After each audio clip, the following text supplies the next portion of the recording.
Regulating Act. Who is regulating whom? Crown to East India Company. Now, what point you have to understand?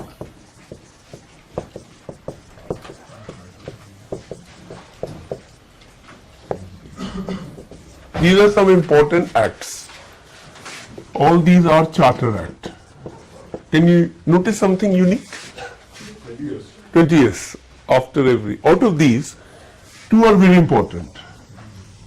1813 and 33. And what were those? We will discuss it, right? Now, there are different ways of studying a topic. For instance, you are studying this as a separate, this as a separate, this as a separate. When you complete this, then you read it as a whole. And then draw some inferences. When the questions are asked in main, they would not ask what was in this act, what were the clauses, etc., right? They would generally ask from the inferences, what is called in Urdu, ruh, atma, soul of the question.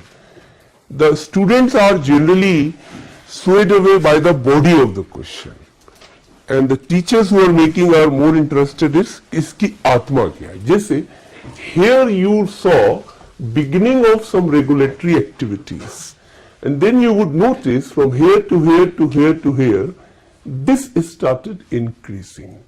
And by every such decade, some new clauses were added. Purpose?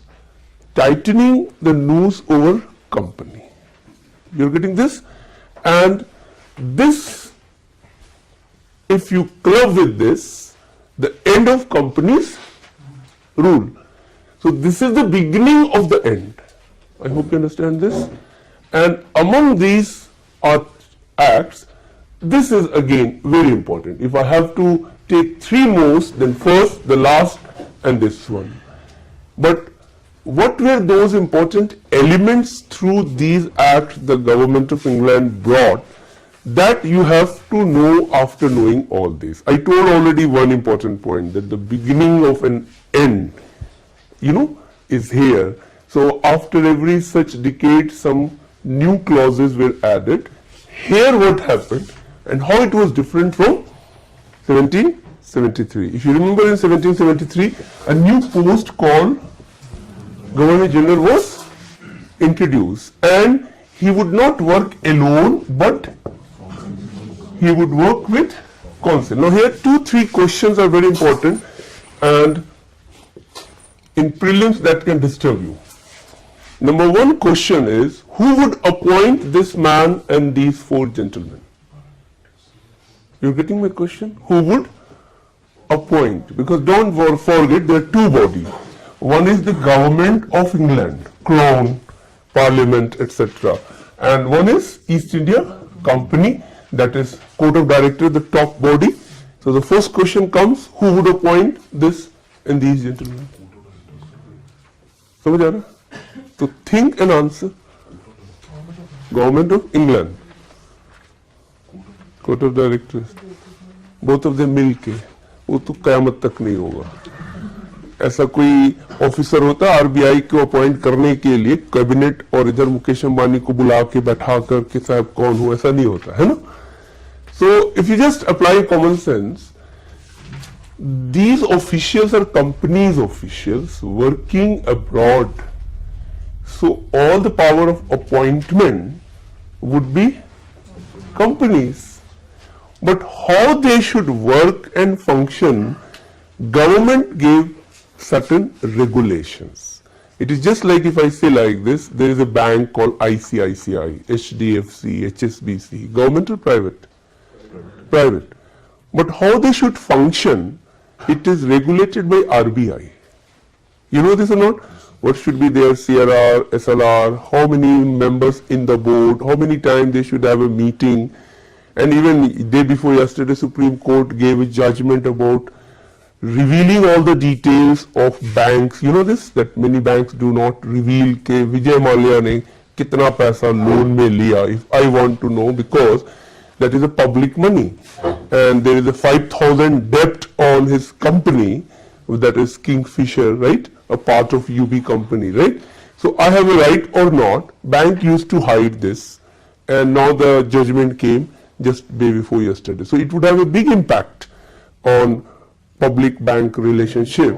So watch all the judgments of high courts and supreme courts and make questions related to this one, because this would directly affect the policies, this would affect the governance and the functions. The point is, those people would be appointed by whom? By company. Now the second question is, you have two governors, Madras and Bombay, and here Governor General in Council. So who is senior, who is boss? Governor.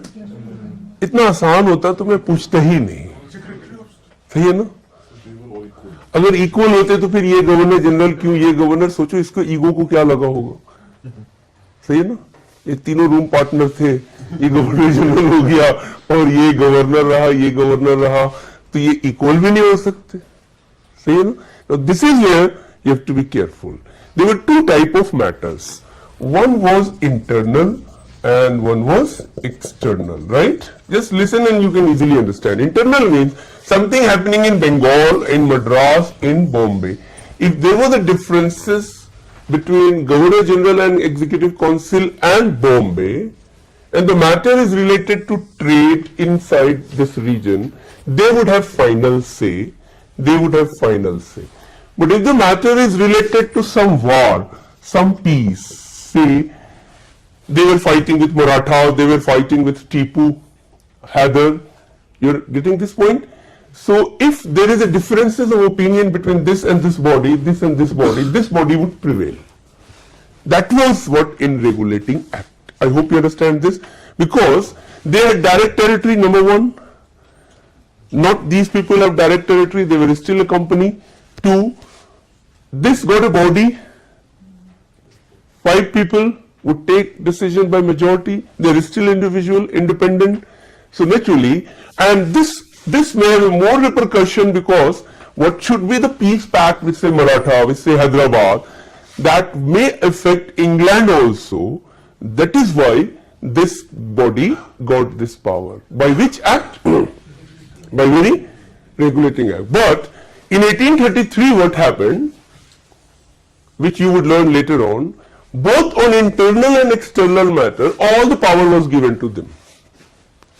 To whom? Governor General in Executive Council. That means the powers of governors of Madras and Bombay was further reduced. And if there is any differences of opinion on internal matter or external matters, who would prevail?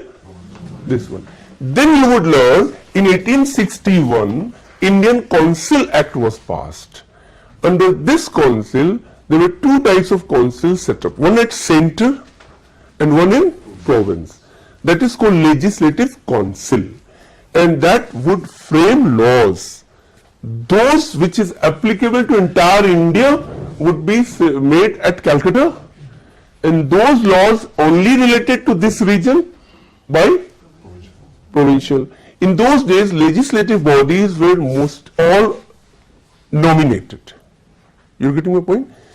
That the governor would pick some people to make law and say 18 members as legislative council. Out of this, they would make a core group called Legislative Executive Council. It is very much like all ministers are MPs, all MPs are not ministers. I hope you understand this. So the body, Legislative Council would be bigger, and within this they would make a small Legislative Council that came from, and they may appoint some Indian also in that Legislative Council, but they would all come through nomination, not through election. Then we would learn in 1892 they introduce indirect election. Indirect election means that municipal bodies which they set up in 1882, who were elected directly by the people, these municipal corporates would elect legislators, just like your MLAs elect MPs of Rajya Sabha. I hope you understand this. And naturally Indians would be also here.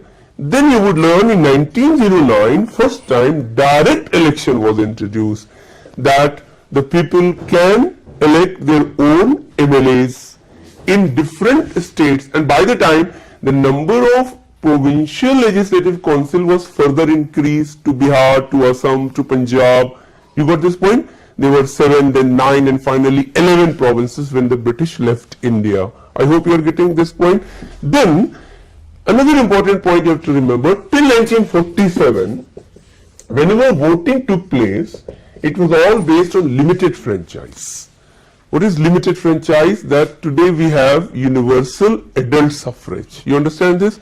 That those who have crossed a certain age, and this was introduced in India first time in 1951-52, October to February, first general election for Lok Sabha and Vidhan Sabha took place in India.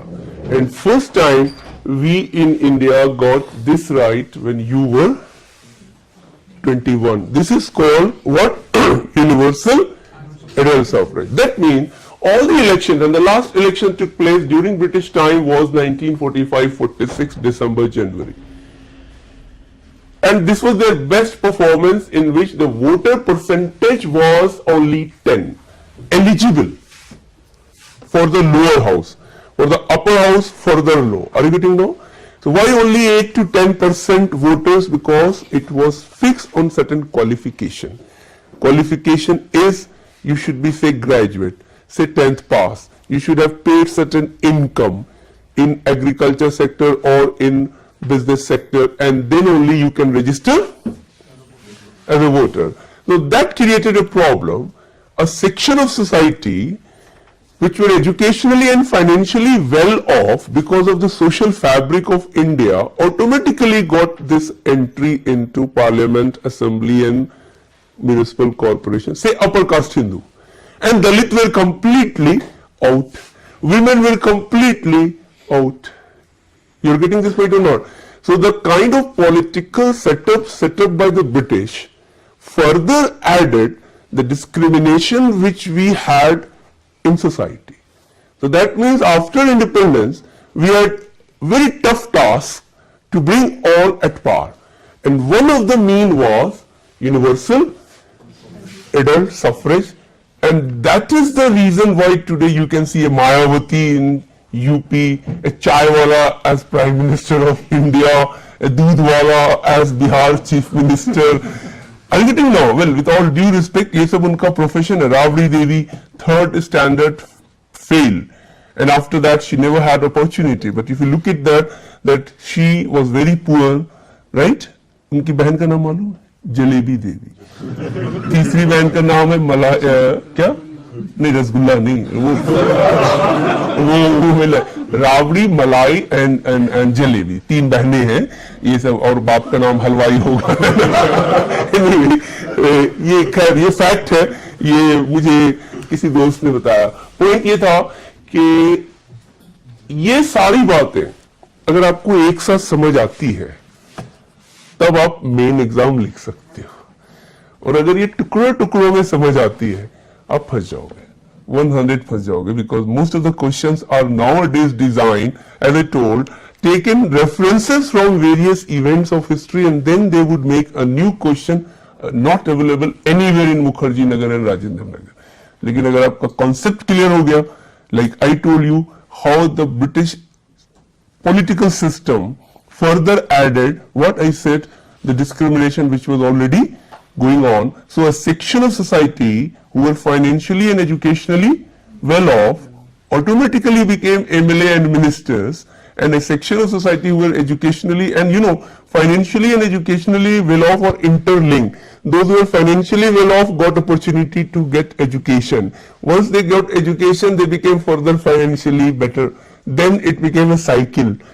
You got my point? For instance, a public school study. For instance, studying in good college and university. For instance, going abroad and studying.